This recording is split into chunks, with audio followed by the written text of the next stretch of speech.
Naka-prepare na po yung mga sangkap. Tara, magluto na tayo. Ilagay natin yung sibulyon.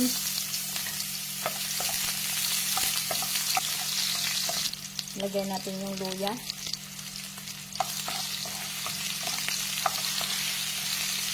Ilagay natin yung bawang.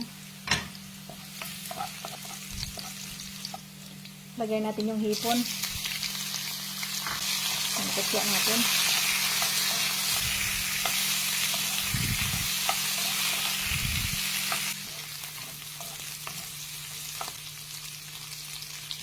Tanggalin natin yung hipon.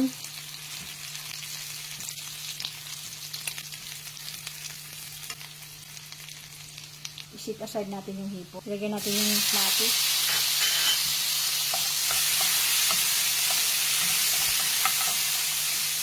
Lagyan natin ng kunting patis. Lagyan natin ng kunting black pepper. Haluin natin. Lagyan natin ng tubig. Lagyan natin ng chicken cubes. Takpan natin. Isisimmer po natin ng 1 minuto o 2 minuto. Lagyan na po natin yung patola. Sili. Takpan po natin ulit. Isisimmer natin siya ng 1 minuto. Tikman po natin.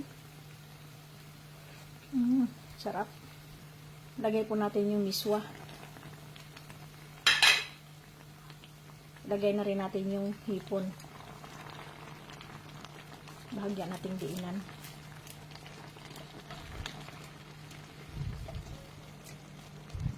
Takpan po natin ulit. Maya-maya po, luto na po yan.